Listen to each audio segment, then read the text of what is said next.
Hello everyone, I welcome you all in this online class organized by Ewing Christian College. I am Abhinav Lal, Assistant Professor in Department of Chemistry in Ewing Christian College, Prayagraj. Today we will study about periodic properties. आज का topic इस online class में जो आज हम पढ़ेंगे वो है पीरियोडिक प्रॉपर्टीज़ और हमारे कॉलेज के स्टूडेंट्स जो सेमेस्टर 1 में हैं उनका जो केमिस्ट्री पढ़ रहे हैं उनके इनऑर्गेनिक केमिस्ट्री पेपर 1 उनका यूनिट 3 और पीरियोडिक प्रॉपर्टीज़ आज हम पढ़ेंगे। पीरियोडिक प्रॉपर्टीज़ एक ऐसा टॉपिक है जो आप लोगों ने स्कूल लेवल पे पढ़ा है और काफ़ी डिटेल में इसे पढ़ा होगा और ये एक इम्पॉर्टेंट टॉपिक है जब आप केमिस्ट्री पढ़ना स्टार्ट करते हैं। Chemistry as an individual subject आप पढ़ना स्टार्ट करते हैं पर पीरियोडिक प्रॉपर्टीज़ में आने से पहले आई एक्सपेक्ट कि आप लोगों को कुछ टॉपिक्स क्लियर हों। कौन कौन से ऐसे टॉपिक्स हैं जो इस वीडियो को आप पूरा देखने से पहले आपको उन कॉन्सेप्ट्स का पता होना बहुत ज़रूरी है। So before going to periodic properties you must know about atomic structure,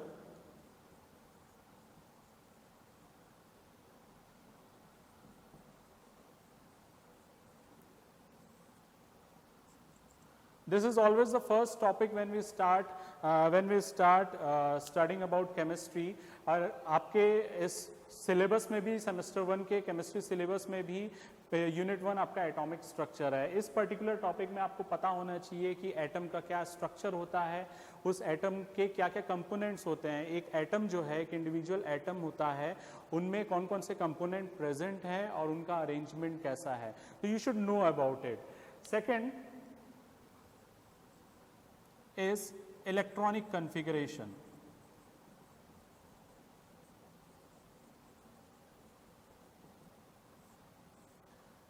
हम अभी पीरियोडिक प्रॉपर्टीज के रेस्पेक्ट में बात कर रहे हैं कि जब हम पीरियोडिक प्रॉपर्टीज पढ़ना चाहते हैं तो इस पीरियोडिक प्रॉपर्टी को पढ़ने के लिए आपको कौन कौन से टॉपिक पहले से पता होने चाहिए।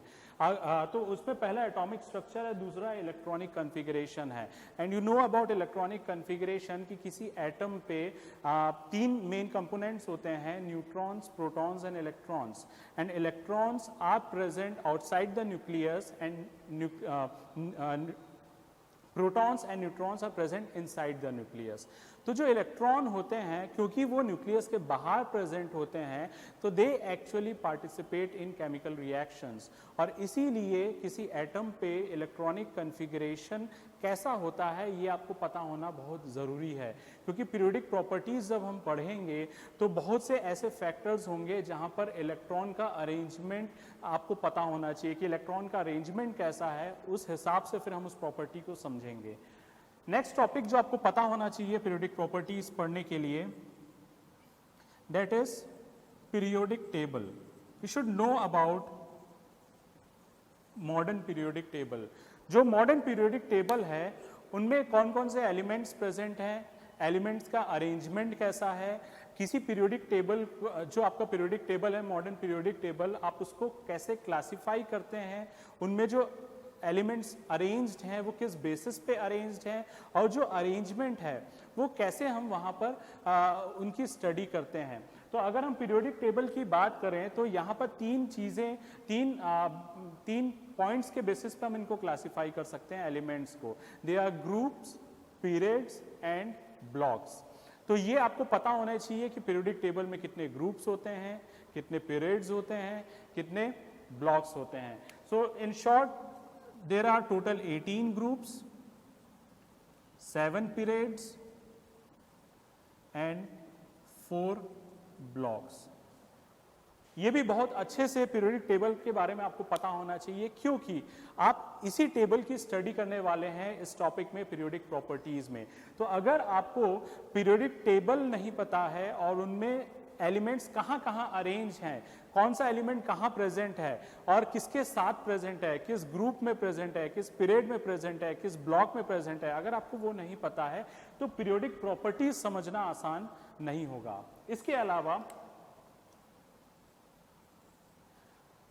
जो इंपॉर्टेंट पॉइंट है अब जो हमारे इस टॉपिक में भी है पीरियोडिक प्रॉपर्टीज, ये जो टर्म है what do you mean by periodicity.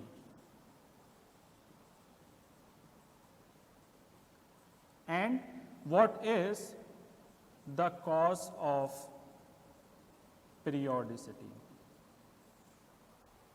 Actually जो टॉपिक मैंने यहाँ पर लिखा है ये आपके फर्स्ट एंड सेकेंड यूनिट हैं इस पेपर के, और ये जब आप पीरियोडिक प्रॉपर्टीज पढ़ने को जाएंगे तो उससे पहले आपको ये टॉपिक्स क्लियर होने चाहिए। हम थोड़ा सा डिटेल में ये दो टॉपिक, इन दो टर्म्स को देखेंगे। एक तो है पीरियोडिसिटी और दूसरा है cause of periodicity. What do you mean by periodicity? अगर हम पीरियोडिसिटी का लिटरल मीनिंग देखें तो periodicity means something which is repeating after a certain time. और अगर हम उसे पीरियोडिक टेबल के रेस्पेक्ट में देखना चाहें तो पीरियोडिक टेबल के रेस्पेक्ट में, क्योंकि पीरियोडिक टेबल में डिफरेंट एलिमेंट्स प्रेजेंट हैं, तो what do you mean by periodicity? तो periodicity according to periodic table, in periodic table means recurrence of certain properties after a certain interval when different elements are arranged in increasing order of atomic number. What do you mean by periodicity? Periodicity का मतलब होता है कि कुछ properties ऐसी होती हैं जो एक सर्टेन टाइम के बाद रिपीट हो रही हैं। कब रिपीट हो रही हैं? जब एलिमेंट्स को हमने अरेंज किया हुआ है increasing order of their atomic number. और ये एटॉमिक नंबर क्या है, ये सारी चीजें आप एटॉमिक स्ट्रक्चर में आप पढ़ें। तो पीरियोडिसिटी जो है, बार बार जब हम किसी पीरियोडिक टेबल में, चाहे हम ग्रुप वाइज आए या period wise left to right जाएं, तो कुछ प्रॉपर्टीज ऐसी हैं जो चेंज होती हैं और उनका एक पर्टिकुलर ट्रेंड होता है।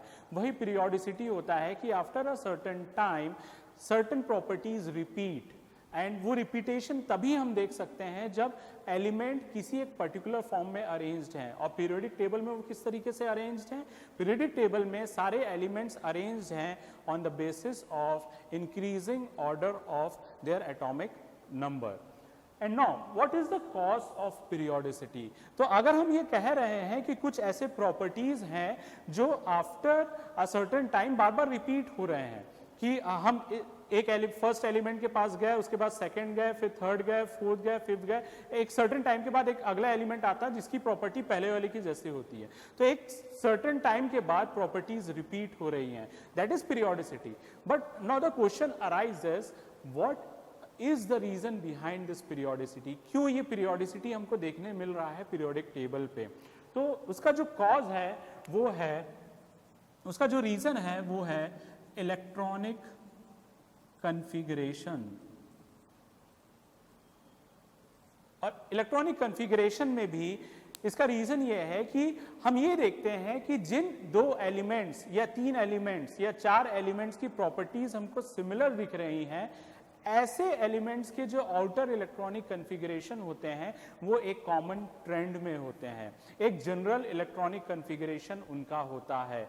तो अगर हम कह रहे हैं कि there is periodicity among certain elements when they are arranged, then the cause of that periodicity is electronic configuration, the repetition of a general electronic configuration.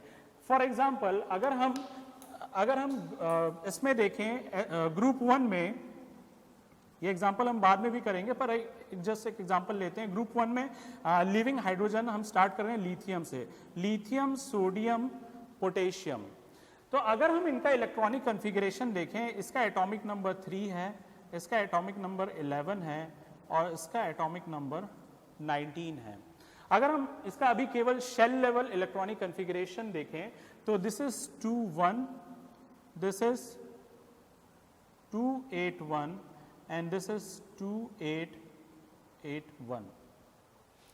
So what does it mean? आपको क्या यहाँ पर दिख रहा है? अगर हम बात कर रहे हैं कि what is the cause of periodicity, तो cause of periodicity था repetition of similar electronic configuration.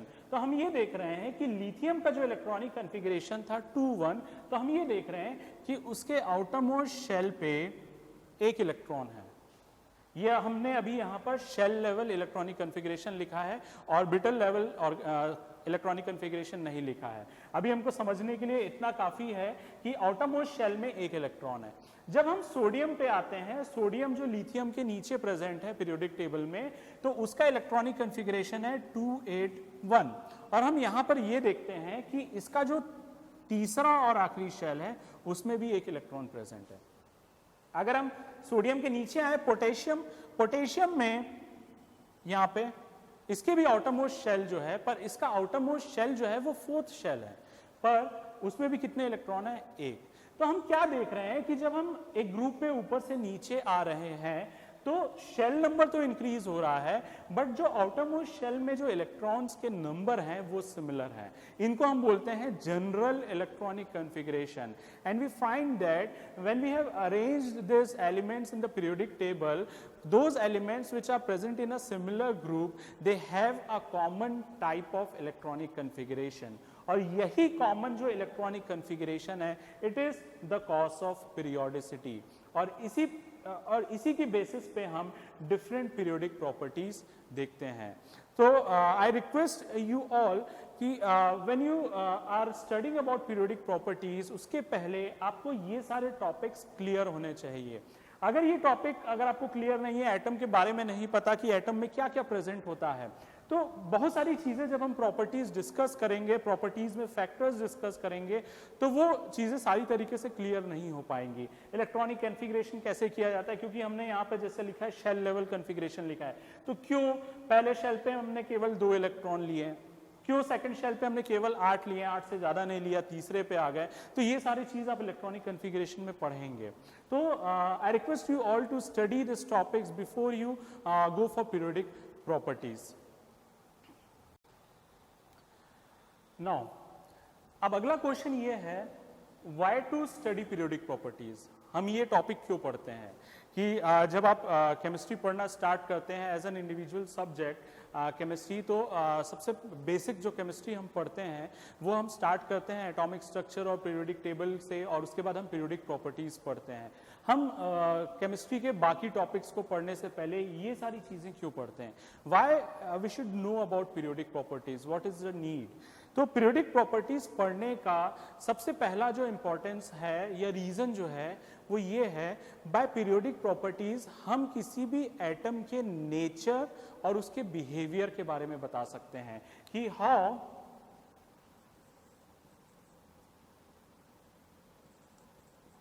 We know about the nature of an atom और एलिमेंट।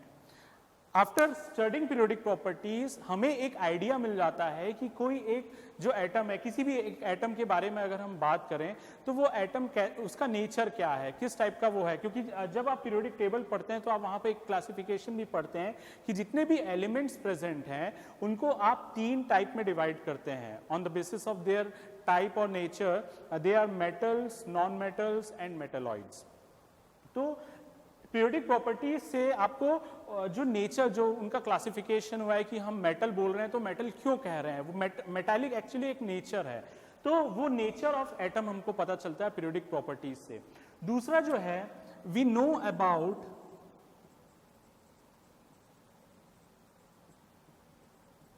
द बिहेवियर और केमिकल reactivity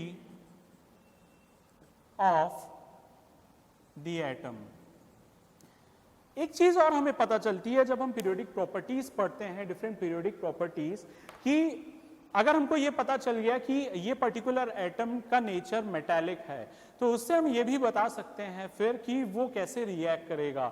अगर हम किसी एटम को, सपोज हम एग्जांपल लेते हैं, 2 एटम है, ए एटम एंड बी एटम। अगर हम ए एटम को बी एटम के साथ रिएक्ट करेंगे तो उनके बीच में क्या रिएक्शन होगा। तो इन पीरियोडिक प्रॉपर्टीज के थ्रू आप ये बता सकते हैं कि उस पर्टिकुलर एटम का नेचर क्या है, और जब वो किसी दूसरे एटम के साथ रिएक्ट करेगा तो उनके बीच में रिएक्टिविटी क्या होगी। इसलिए हम पीरियोडिक प्रॉपर्टीज पढ़ते हैं। तीसरा एक और रीजन ये होता है, we know about the trend and chemical and physical properties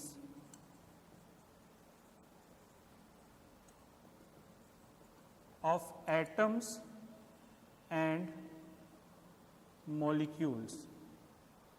actual में ये जो पॉइंट है ये एक्चुअली एक ब्रॉड पॉइंट है, इसे हम एक एग्जाम्पल से लेकर नहीं समझ सकते। इसे हम एक सिंपल वर्ड्स में हम ये कह सकते हैं कि पीरियोडिक प्रॉपर्टीज पढ़ने के बाद आप इंडिविजुअल एटम्स की प्रॉपर्टी तो बता सकते हैं, साथ ही साथ जब वो एटम रिएक्ट करता है किसी और मॉलिक्यूल बनता है और वो मॉलिक्यूल जब कंपाउंड बनते हैं तो उनका नेचर कैसे हो सकता है। और जब हम किसी ग्रुप में हम देखते हैं पीरियोडिक टेबल में हम ग्रुप वाइज अगर ऊपर से नीचे आते हैं from to top to bottom और किसी पीरियड में लेफ्ट टू राइट जाते हैं तो हम कैसा ट्रेंड देखते हैं किसी प्रॉपर्टी के चेंज होने का। क्योंकि अगर हम ट्रेंड की बात करते हैं तो ट्रेंड या तो कोई प्रॉपर्टी की वैल्यू जो है वो या तो घटती है या बढ़ती है।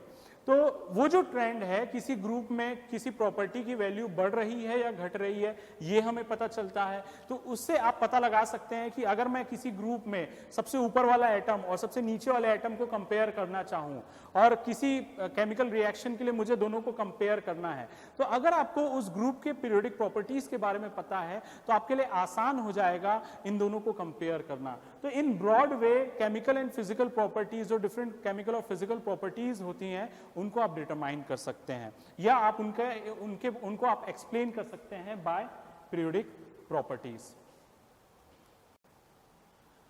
सो now we'll see about what are the different types of periodic properties। इस पर्टिकुलर यूनिट में हमें कौन कौन से पीरियोडिक प्रॉपर्टीज के बारे में पढ़ना है। वैसे तो पीरियोडिक प्रॉपर्टीज 6-7 होते हैं पर अकॉर्डिंग टू योर सिलेबस और जो इंपॉर्टेंट पीरियोडिक प्रॉपर्टीज हैं जो दूसरे फिजिकल एंड केमिकल प्रॉपर्टीज को अफेक्ट करते हैं वो इंपॉर्टेंट 4 हैं जो हम इस पर्टिकुलर यूनिट में पढ़ेंगे। तो पहला जो है and it is the most important जिससे बाकी प्रॉपर्टीज को भी हम समझते हैं, that is atomic size or atomic radius।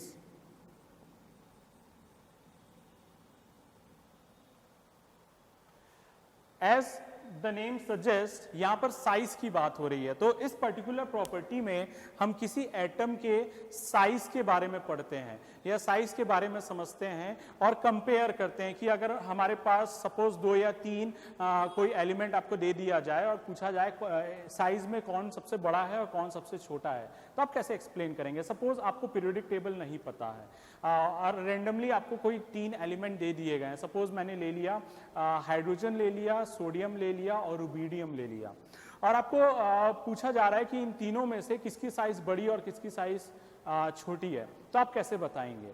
तो पीरियोडिक प्रॉपर्टीज हमें हेल्प करता है कि थ्रू पीरियोडिक टेबल जब एटम्स की अरेंजमेंट हो गई है तो हमें उनकी पोजीशन पता है तो उस पोजीशन के अकॉर्डिंग हम ये बता सकते हैं। अगर आपने देख लिया हाइड्रोजन कहाँ प्रेजेंट है फिर हाइड्रोजन के उसी ग्रुप पे नीचे सोडियम प्रेजेंट है तो अगर हमें ये पता है तो हम साइज इजीली बता सकते हैं। और साइज का रोल बहुत इंपॉर्टेंट है क्योंकि इसके नीचे के जितने प्रॉपर्टीज हम देखेंगे वो सारे कुछ एटॉमिक साइज पे बेस्ड होंगे।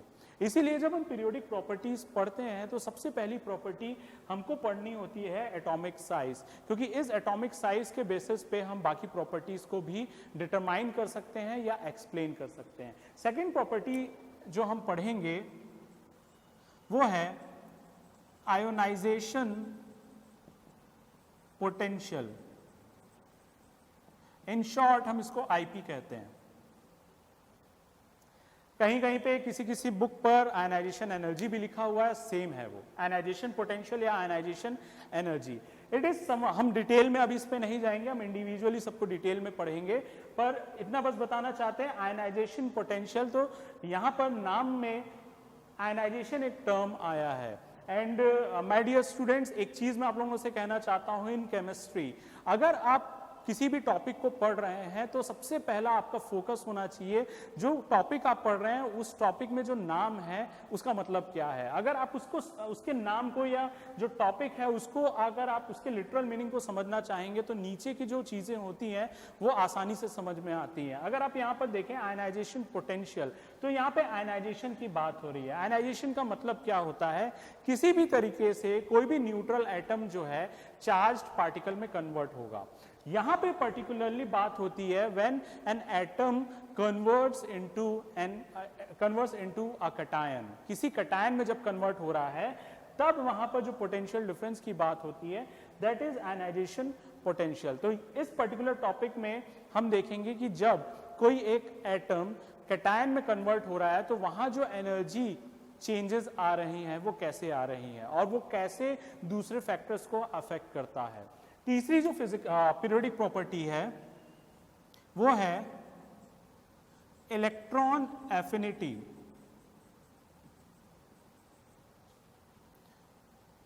शॉर्ट में हम इसको कहते हैं EA। इसका एक दूसरा नाम भी है electron gain enthalpy. Both are same, electron affinity या electron gain enthalpy. So again term में आ रहा है एफिनिटी या दूसरे नाम में है गेन, इलेक्ट्रॉन गेन। तो इससे हमको क्या समझ में आ रहा है, यहां हम क्या देखेंगे कि जब किसी एटम पे कोई एक इलेक्ट्रॉन आता है तो एनर्जी में क्या चेंजेस आती हैं, एटम की स्टेबिलिटी में क्या चेंजेस आती है, वो चीज हम इलेक्ट्रॉन एफिनिटी में देखेंगे।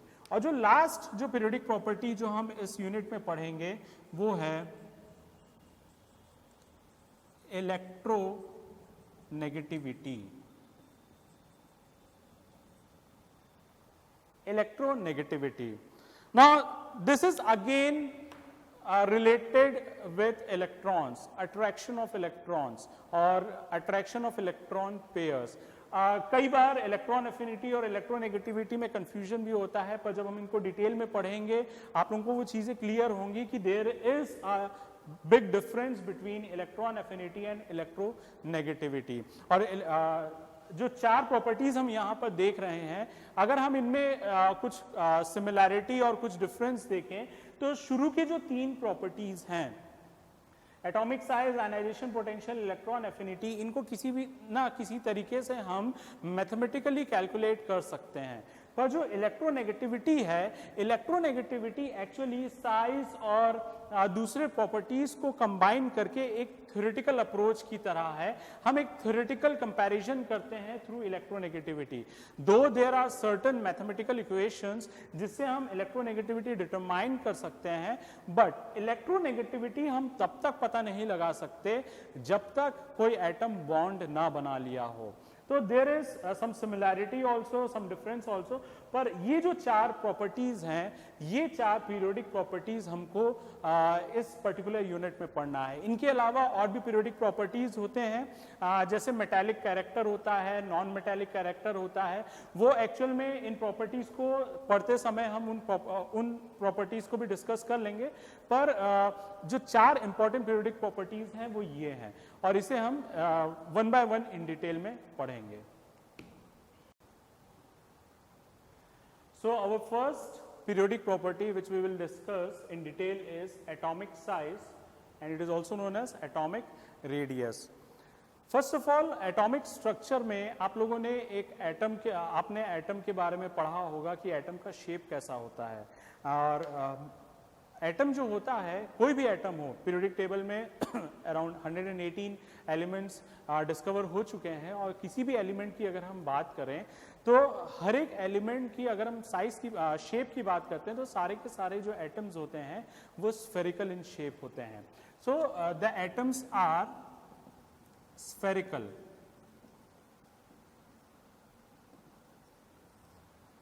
गोलाकार होते हैं, गोल होते हैं। अब जो डिफरेंट एलिमेंट्स हैं या डिफरेंट एटम जो हैं, जब सबका शेप सेम है तो डिफरेंस क्या होगा, तो डिफरेंस होता है उनके साइज में। अब साइज अगर हम कहें तो साइज क्यों डिफरेंट होती है, तो जब एटॉमिक स्ट्रक्चर में आप लोगों ने पढ़ा होगा कि an atom consist of a central body, a central mass which is known as nucleus, and around the nucleus there is certain orbit where electrons are present. कोई एटम जो होता है उसके सेंटर में एक सॉलिड मास होता है जो न्यूक्लियस कहलाता है। उस न्यूक्लियस में न्यूट्रॉन और प्रोटॉन होते हैं, और उस न्यूक्लियस के सराउंडिंग में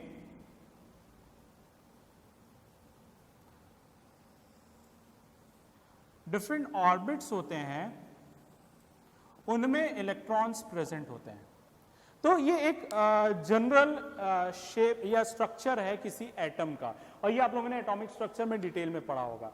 तो जब हम यहाँ पर बात कर रहे हैं एटम की पीरियोडिक प्रॉपर्टीज की, तो जो पहली प्रॉपर्टी हम देख रहे हैं वो है साइज। अब ये साइज क्यों इंपॉर्टेंट है? साइज इसलिए इंपॉर्टेंट है क्योंकि अगर आप देखते हैं कि सारे के सारे एटम का शेप अगर स्फेरिकल है तो उनमें डिफरेंस कैसे आप बता पाएंगे? तो डिफरेंस एक्चुअल में उनके साइज में होता है, शेप। जैसे अगर आप डिफरेंट टाइप के बॉल्स देखिए, एक टेनिस बॉल होती है जो हम लॉन टेनिस के समय जो यूज करते हैं, टेनिस बॉल होता है। फिर अगर हम वो स्फेरिकल इन शेप होता है। अगर आप फुटबॉल देखें तो फुटबॉल की साइज बड़ी होती है। अगर आप कंपेयर करें फुटबॉल को टेनिस के बॉल से, तो दोनों का शेप तो स्फेरिकल है पर दोनों की साइज अलग अलग है। सिमिलरली जो डिफरेंट एटम्स होते हैं उनका शेप स्फेरिकल है बट उनकी साइज डिफरेंट होती है। एंड ये इतनी अमेजिंग बात है कि जो साइज के डिफरेंस की वजह से उनमें केमिकल रिएक्टिविटी डिफरेंट हो जाती है। और अगर हम साइज की बात कर रहे हैं तो एक्चुअल में वो साइज क्या है? तो कोई भी चीज अगर स्फेरिकल है तो हमें अगर उसका साइज बताना है तो हम उसका क्या मेजर करते हैं? हम एक्चुअल में अगर हम इन जनरल टर्म अगर हम बात करें, कोई भी स्फीयर अगर है या कोई भी स्फेरिकल बॉडी है तो हम उसका या तो डायामीटर देखते हैं, दिस इज डायामीटर, या फिर उस डायामीटर का हाफ होता है जिसको हम कहते हैं रेडियस। तो एक्चुअली हम एटम के रेडियस के बेसिस पे उसकी साइज देखते हैं। तो अगर हम बात कर रहे हैं साइज की, एटॉमिक साइज, तो actually we are studying about atomic radius. अब ये एटॉमिक रेडियस को हम कैसे एक्सप्लेन करेंगे? तो atomic radius is actually distance between the centre of nucleus and the outermost shell of an atom. किसी एटम के न्यूक्लियस के सेंटर से लेकर उसके आउटरमोस्ट शेल तक की जो डिस्टेंस है, इसे हम कहते हैं एटॉमिक रेडियस। ठीक है? तो ये जो एटॉमिक रेडियस है, on the basis of number of shells and on the basis of number of electrons, ये जो एटॉमिक रेडियस है अलग अलग एटम्स के लिए अलग अलग होती हैं। अगर हम ये आप कह सकते हैं कि सपोज किसी दो एटम में दो शेल प्रेजेंट हैं, first shell and second shell, तो क्या दोनों की साइज सेम होगी? नहीं। अगर वहां पर नंबर ऑफ शेल सेम है तो वहां पे नंबर ऑफ इलेक्ट्रॉन्स डिफरेंट होंगे। तो एक्चुअल में जो साइज है वो नंबर ऑफ शेल पे भी डिपेंड कर रहा है, और अगर नंबर ऑफ शेल सेम है तो वो नंबर ऑफ इलेक्ट्रॉन्स पे डिपेंड कर रहा है। और एटॉमिक स्ट्रक्चर में आप लोगों ने पढ़ा होगा कि every atom has a unique identity because of the number of electrons they have. Actual में जो एटॉमिक नंबर हम कहते हैं, that atomic number is actually the number of electrons और number of protons present in them. क्योंकि अगर number of electrons किसी atom पे 10 हैं तो किसी दूसरे एटम पे 10 नहीं हो सकते, और अगर 10 हैं तो वो न्यूट्रल एटम नहीं होगा। आप ये कह सकते हैं कि हमने तो पढ़ा है आइसोइलेक्ट्रॉनिक स्पीशीज। आइसोइलेक्ट्रॉनिक स्पीशीज में ऐसे कई सारे स्पीशीज होते हैं जहां पर सिमिलर नंबर ऑफ इलेक्ट्रॉन्स होते हैं। तो आप कैसे कह सकते हैं कि किसी दो स्पीशीज के बीच में सिमिलर इलेक्ट्रॉन्स नहीं हो सकता? यहां पे हम बात कर रहे हैं न्यूट्रल एटम की। न्यूट्रल एटम का मतलब है किसी दो न्यूट्रल एटम पे सेम नंबर ऑफ इलेक्ट्रॉन्स नहीं हो सकता। अगर आप ये कह रहे हैं कि ए एटम और बी एटम, ए स्पीशीज और बी स्पीशीज में सेम नंबर ऑफ इलेक्ट्रॉन्स हैं, तो याद रखिएगा दोनों कभी न्यूट्रल नहीं होंगे। या तो एक न्यूट्रल होगा दूसरा चार्ज्ड होगा, या दोनों चार्ज्ड हो सकते हैं, एक नेगेटिवली चार्ज्ड हो सकता है एक पॉजिटिवली चार्ज्ड हो सकता है, या दोनों पॉजिटिवली चार्ज्ड हो सकते हैं but with different positive charges, एक में +1 हो सकता है एक में +2, तो ऐसे डिफरेंट वेरिएशंस हो सकते हैं। पर कहने का ये मतलब है कि कोई भी दो न्यूट्रल एटम में नंबर ऑफ इलेक्ट्रॉन सेम नहीं हो सकता, इसीलिए किसी भी दो एटम की साइज सिमिलर कभी भी नहीं होगी, वो हमेशा डिफरेंट होता है। अब आते हैं एक बहुत इंपॉर्टेंट पॉइंट पे। जब हम बात कर रहे हैं एटॉमिक साइज या एटॉमिक रेडियस की, तो इसको डिटरमाइन कैसे किया जाता है? अब यहाँ पर एक बहुत इंपॉर्टेंट पॉइंट है कि जब हम एक्सपेरिमेंटली इसे डिटरमाइन करना चाहें तो एक हर्डल यहाँ पर ये आता है कि किसी न्यूट्रल एटम का एटॉमिक रेडियस डिटरमाइन करना आसान नहीं है। इसीलिए जितने भी एटॉमिक रेडियसेस की वैल्यू है वो हम तब डिटरमाइन कर पाए जब वो किसी से बॉन्ड बनाया। तो ये जो एटॉमिक रेडियस है इसको डिनोट करने के लिए डिफरेंट फर्दर टर्म्स प्रेजेंट है, और वो डिफरेंट टर्म्स आते हैं। अगर हमको एटॉमिक रेडियस को एक्सप्लेन करना है तो एक तरीका होता है, हम उनको एक्सप्लेन करते हैं on the basis of covalent radius. दूसरा है वंडर वॉल रेडियस। तीसरा है मेटेलिक रेडियस।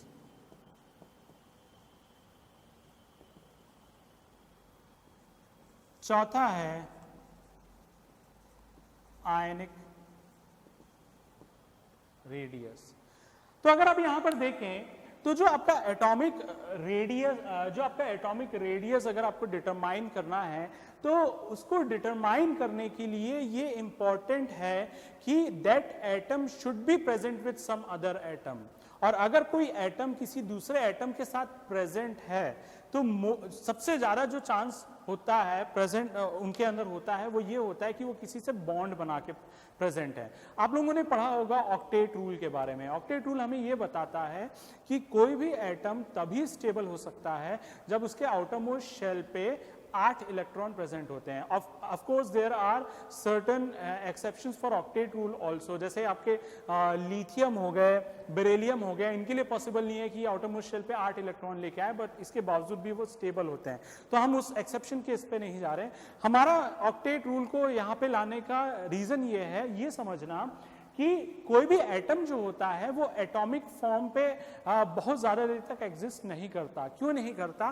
क्योंकि अकॉर्डिंग टू ऑक्टेट रूल अगर उसको स्टेबल होना है तो उसके आउटरमोस्ट शेल पे 8 इलेक्ट्रॉन होने चाहिए। तो वो उस 8 इलेक्ट्रॉन को लेने के लिए वो किसी ना किसी तरीके से रिएक्ट करता है, तो वो बॉन्ड बनाता है। और जब वो बॉन्ड बनाता है तो मेजरली 2 टाइप के बॉन्ड होते हैं, एक कोवेलेंट बॉन्ड होता है और एक आयनिक बॉन्ड होता है। तो उसी हिसाब से कोवेलेंट कंपाउंड्स बनते हैं और आयनिक कंपाउंड्स बनते हैं। सेकेंडली एक दूसरा केस आता है जब मेटल एटम्स प्रेजेंट होते हैं, तो मेटल एटम्स भी इंडिविजुअली नहीं प्रेजेंट होते हैं, मेटल क्लस्टर्स होते हैं, तो वहां पे भी मेटेलिक रेडियस हम देख सकते हैं। और एक और तरीका है कि आयनिक रेडियस, जो टर्म यहां पर आप चौथे में देख रहे हैं, 4th पॉइंट पे आप देख रहे हैं आयनिक रेडियस, यहां भी ये टर्म दिख रहा है आयन। अब आयन 2 टाइप के होते हैं, एक कैटायन होता है और एक एनायन होता है।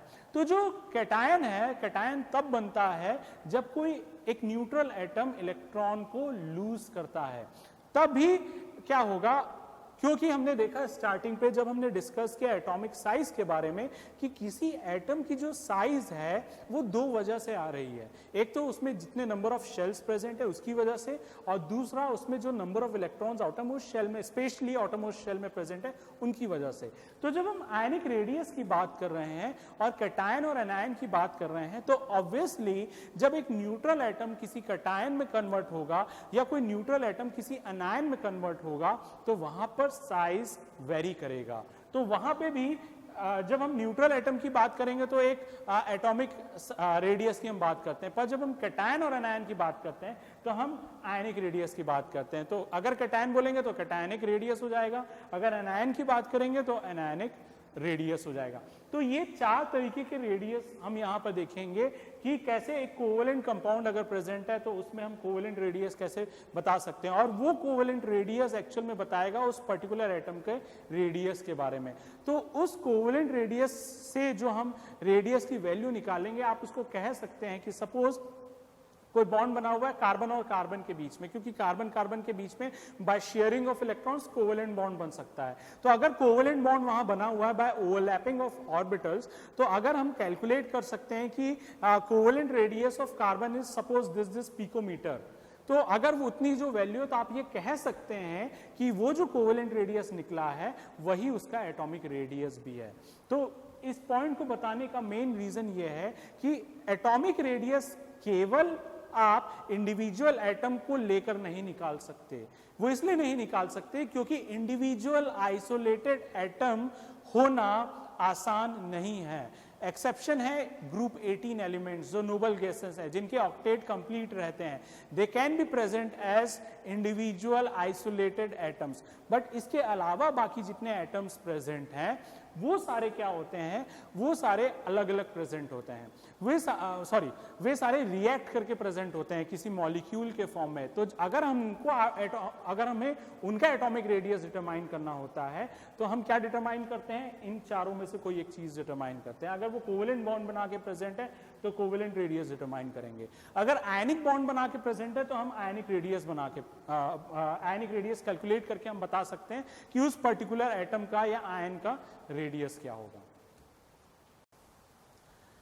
So now let us see in detail about covalent radius. जैसे हमने अभी डिस्कस किया कि किसी भी एटम के रेडियस को पता लगाने के लिए हमें उसके मॉलिक्यूल की ज़रूरत होती है, क्योंकि इंडिविजुअल एटम होना आसान नहीं है, क्योंकि टू गेन स्टेबिलिटी वो किसी ना किसी फॉर्म में किसी ना किसी से रिएक्ट करना चाहेंगे। यहाँ हमने एक सबसे सिंपल एग्जांपल लिया है हाइड्रोजन मॉलिक्यूल का, H2 मॉलिक्यूल। अब यहाँ भी इंपॉर्टेंट है कि अगर हम कोवेलेंट रेडियस की बात कर रहे हैं तो there should be a covalent bond और कोई भी कोवेलेंट बॉन्ड जो होता है वो ज़रूरी नहीं है कि सिमिलर एटम से बने। वो सिमिलर एटम से मिलकर भी कोवेलेंट बॉन्ड बन सकता है, बट डिफरेंट एटम से मिलकर भी बन सकता है। तो जब हम बात कर रहे हैं कोवेलेंट रेडियस तो यहाँ हम दो एग्जाम्पल देखेंगे। पहला जो एग्जाम्पल यहाँ पर दिख रहा है, हमने यहाँ एग्जाम्पल लिया हुआ है H2। It is a homo diatomic molecule. What do you mean by homo diatomic? इसका ऑपोजिट होता है हेट्रोडाइएटॉमिक। सो ये जो एग्जाम्पल हमने लिया है, it is homo diatomic molecule. Homo जो वर्ड होता है इट डिनोट्स सिमिलर और सेम। तो डाई एटॉमिक मीन्स दो एटम का एक मॉलिक्यूल है, एक हाइड्रोजन दूसरे हाइड्रोजन से मिलकर एक मॉलिक्यूल बनाया है और वो जो दोनों हैं वो सेम है, इसीलिए हम इसको होमो डाइएटॉमिक कह रहे हैं। तो जब कोई होमो डाइएटॉमिक मॉलिक्यूल है और उनमें कोवेलेंट बॉन्ड प्रेजेंट है तो वहां पर कोवेलेंट रेडियस का क्या मतलब होता है। अगर आप यहाँ पर इस स्ट्रक्चर को देखें तो ये जो दो स्फीयर हैं ये एक एक हाइड्रोजन को रिप्रेजेंट करते हैं, और जब भी हम इस तरीके से मॉलिक्यूल को रिप्रेजेंट कर रहे हैं, किसी कोवेलेंट मॉलिक्यूल को रिप्रेजेंट कर रहे हैं, तो सबसे इंपॉर्टेंट चीज ये होता है there should be overlapping between two atoms. कई बार हम इस तरीके से दो एटम को रिप्रेजेंट कर देते हैं। अगर आप किसी कोवेलेंट कंपाउंड को इस तरीके से रिप्रेजेंट करेंगे तो ये गलत है। क्यों गलत है? क्योंकि कोवेलेंट बॉन्ड तब बनता है जब दोनों एटम्स के ऑर्बिटल ओवरलैप करते हैं, ओवरलैपिंग होती है, और ये जो पोर्शन है ये ओवरलैपिंग को डिनोट कर रहा है, क्योंकि इसका जो s ऑर्बिटल होगा, हाइड्रोजन कॉन्फ़िगरेशन 1s1 होता है, दूसरे हाइड्रोजन का भी 1s1 होगा, s ऑर्बिटल स्फेरिकल होता है, ये s ऑर्बिटल भी स्फेरिकल होगा। तो अगर इनमें बॉन्ड बनना होगा तो इनमें ये ऑर्बिटल ओवरलैप हो रहे हैं। अगर ये कंफ्यूजन हो रहा होगा कि ये जो अब मैंने बनाया ये हाइड्रोजन एटम बनाया है कि s ऑर्बिटल बनाया है, तो एक दूसरा एग्जांपल देख लेते हैं। अगर p प्लस p के बीच में कोवेलेंट बॉन्ड बनना होगा तो ओवरलैपिंग कैसे होगा? P जो होता है डंबल शेप का होता है, तो जब ये एक डंबल शेप दूसरे डंबल शेप मतलब ऑर्बिटल ओवरलैप करेगा तो वो कुछ इस तरीके का आएगा। तो कहने का ये मतलब है जब आप कोवेलेंट मॉलिक्यूल या कोवेलेंट कंपाउंड रिप्रेजेंट कर रहे हैं, कोवेलेंट बॉन्ड रिप्रेजेंट कर रहे हैं एटम के फॉर्म में, तो there should be an overlapping. तो ये इस पे आपको ध्यान देना है। अब वापस आते हैं, हमारा जो टॉपिक है covalent radius. Now what is covalent radius? According to definition, covalent radius is half of the distance between the nucleus of two atoms which are covalently bonded to each other. दो atoms के nucleus के बीच की दूरी का आधा। ये जो दो एटम हैं इनका न्यूक्लियस यहाँ है, इस एटम का न्यूक्लियस ये है, इस एटम का न्यूक्लियस ये है। सो दो एटम जो कोवेलेंटली बॉन्डेड है उनके न्यूक्लियस के बीच का जो डिस्टेंस है उसका half, it is known as covalent radius. तो हम इसको इस तरीके से रिप्रेजेंट कर सकते हैं, ये जो डिस्टेंस है इसको अगर आप d मान रहे हैं तो जो आपका कोवेलेंट रेडियस, अगर मैं इसको शॉर्ट फॉर्म में Cr लिख दूं कोवेलेंट रेडियस को, तो Cr is actually equal to d/2। Normally अगर आपको इस पर्टिकुलर टॉपिक में सिंपली कोई न्यूमेरिकल क्वेश्चन मिलता है तो एक सिंपल न्यूमेरिकल क्वेश्चन इससे पूछा जा सकता है कि suppose x is an atom, it forms a diatomic molecule, homodiatomic molecule with other x atom forming x2 molecule, and if the value of d is 200 picometer, then tell what will be the covalent radius of x। अगर कोई एक x atom है वो x2 molecule बना रहा है और इन दोनों के न्यूक्लियस के बीच का डिस्टेंस 200 पिकोमीटर है, then what will be the covalent radius. तो क्या होगा, ये formula simple formula, covalent radius will be equal to d/2, so it will be 200/2 is equal to 100 picometer. So covalent radius जब हम देखते हैं किसी होमोडायटोमिक मॉलिक्यूल पे, मैं यहाँ पे फिर से स्पेसिफाई कर रहा हूँ कि हम यहाँ पर होमोडायटोमिक मॉलिक्यूल की बात कर रहे हैं अभी, इसके बाद हम हेट्रोडायटोमिक भी देखेंगे। तो यहाँ पर जब होमोडायटोमिक मॉलिक्यूल की बात हो रही है तब जाके ये रिलेशन यहाँ पर फिट बैठता है, ये रिलेशन हेट्रोडायटोमिक में फिट नहीं बैठेगा, वो हम देखेंगे तो वहां पर क्लियर होगा क्यों वो वहां पर फिट नहीं बैठेगा। तो अगर हम होमोडायटोमिक मॉलिक्यूल की बात करते हैं तो जो दो एटम हैं जो आपस में कोवेलेंटली बॉन्डेड हैं, और जब वो कोवेलेंटली बॉन्डेड हैं तो उनके न्यूक्लियस के बीच के डिस्टेंस का half, it is known as covalent radius. तो अब अगर आप ये कह सकते हैं कि ये जो डिस्टेंस आ रहा है एक्चुअल में, ये जो कोवेलेंट रेडियस इस हाइड्रोजन एटम के लिए आ रहा है, तो यही कोवेलेंट रेडियस आप कह सकते हैं कि ये इसका एटॉमिक रेडियस है। क्यों? क्योंकि आप देख रहे हैं अब ये होमोडायटोमिक है, तो ये जो वैल्यू इतनी आ रही है वो इस एटम के लिए आ रही है, इस इंडिविजुअल हाइड्रोजन एटम के लिए आ रही है। तो आप कह सकते हैं this covalent radius actually denotes the atomic radius of hydrogen atom. तो इस तरीके से हम यहाँ पर कोवेलेंट रेडियस डिटरमाइन करते हैं, and it is the simplest method और simplest form for simplest type of molecule, क्योंकि डायटोमिक मॉलिक्यूल सिंपलेस्ट मॉलिक्यूल होते हैं, इनसे सिंपल मॉलिक्यूल नहीं होते। Now let us see about the second case. अगर हम यहाँ पर देखें तो यहाँ पर जो कोवेलेंट बॉन्ड बना हुआ है ये दो डिफरेंट एटम्स के बीच में बना हुआ है। इसके पहले वाला जो एग्जांपल हमने देखा वो H2 मॉलिक्यूल के लिए देखा था। उस H2 मॉलिक्यूल में जो बॉन्ड बना हुआ था वो सिमिलर एटम के बीच में बना हुआ था, हाइड्रोजन हाइड्रोजन के साथ। पर यहाँ जो कोवेलेंट बॉन्ड बना हुआ है वो एक एटम कार्बन है और दूसरा एटम हाइड्रोजन है। तो ऑब्वियस सी बात है दोनों एटम की साइज डिफरेंट होगी, क्योंकि जब हमने HS देखा था तो वहां पर हमने इस तरीके से रिप्रेजेंट किया था कि जो दोनों एटम हैं उनकी साइज सिमिलर थी, उनकी साइज सिमिलर थी। पर यहां पर अगर CH बॉन्ड है और ये भी कोवेलेंट बॉन्ड है, तो इस पर्टिकुलर बॉन्ड में हम कैसे डिटरमाइन करेंगे? तो ऐसे केस में अगर आपको पूछा जाए कि suppose covalent radius of carbon आपको दिया गया है, सपोज आपको निकालना है कोवेलेंट रेडियस ऑफ हाइड्रोजन, तो आप कैसे डिटरमाइन करेंगे? क्योंकि अगर इसमें आपको डिटरमाइन करना था कोवेलेंट रेडियस ऑफ हाइड्रोजन, तो आप सिंपली क्या कर रहे थे, आप इन दोनों के बीच के डिस्टेंस को देख रहे थे, न्यूक्लियस के बीच के डिस्टेंस को। और एक्चुअल में ये क्या था, दिस इज एक्चुअली ये जो पूरा डिस्टेंस था दिस इज बॉन्ड लेंथ,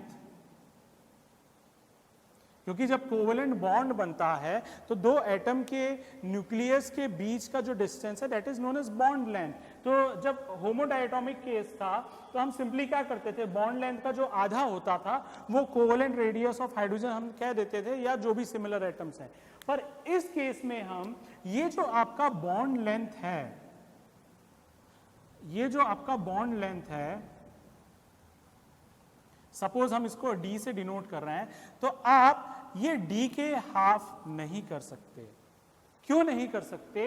क्योंकि यहां जो दो एटम प्रेजेंट हैं वो डिफरेंट हैं, वो सेम नहीं है। तो इनके बीच में अगर इनका जो बॉन्ड लेंथ अगर आप देखें तो जो इनका इंडिविजुअल कंट्रीब्यूशन इस बॉन्ड लेंथ के लिए है वो सेम नहीं है, वो अलग अलग है। अगर आप इस केस को देखें तो यहां पर इस बॉन्ड लेंथ के लिए, इस बॉन्ड के लिए जो इंडिविजुअल कंट्रीब्यूशन था वो सेम था। जितना ये कंट्रीब्यूट कर रहा है उतना ये भी कर रहा है, इसलिए हम क्या करते थे, हम हाफ कर देते थे। हम यहाँ पे कहते थे covalent radius is equal to D upon 2, पर यहां पर ये वाला फॉर्मूला या इक्वेशन अप्लाई नहीं होगा। तो इस केस में अगर ऐसा केस है तो इसमें डिटरमाइन करने के लिए हमको क्या पता होना चाहिए? हमको अगर सपोज कार्बन का एटॉमिक रेडियस पता करना है इस कार्बन हाइड्रोजन बॉन्ड के थ्रू, तो हमें दो चीज पता होनी चाहिए। फिर वहां पर क्या पता होनी चाहिए?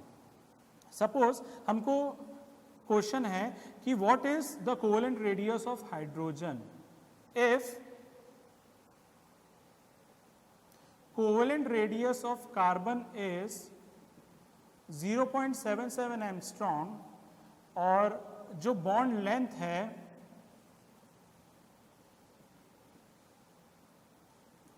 वो 1.14 एंगस्ट्रॉम है। अगर हम एक ये एग्जांपल लें यहां पर, तो यहां पर हम ये देख सकते हैं कि अगर हमें ये वैल्यू, ये जो डी वैल्यू है, ये जो डी वैल्यू है, ये अगर आप देखना चाहो तो this D is equal to radius of carbon plus radius of hydrogen, covalent radius of carbon plus covalent radius of hydrogen, तब जाके ये डी आएगा।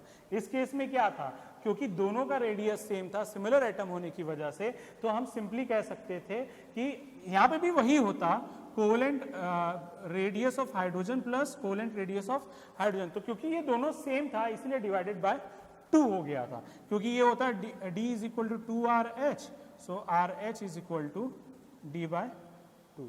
RH means covalent radius. तो पर यहां पे वो केस नहीं है, क्योंकि covalent radius of carbon is different from covalent radius of hydrogen. तो ऐसे केस में अगर आपको किसी एटम का कोवेलेंट रेडियस पता करना है तो आपको उसके लिए किसी भी, आपको पता होगा किसी भी मैथमेटिकल इक्वेशन पे अगर आपको कोई वैल्यू पता लगानी है या आपको डिटरमाइन करना है तो बाकी जितनी वैल्यूज है वो आपको पता होना चाहिए, बाकी वेरिएबल्स आपको पता होने चाहिए। तो अगर हमको यहाँ पे डिटरमाइन करना है हाइड्रोजन का तो आपको ये बॉन्ड लेंथ पता होना चाहिए और कार्बन का पता होना चाहिए जो आपको यहाँ पर दिया हुआ है। तो आप कैसे फाइंड आउट करेंगे? RH will be equal to simple mathematical equation, RH will be equal to D minus RC।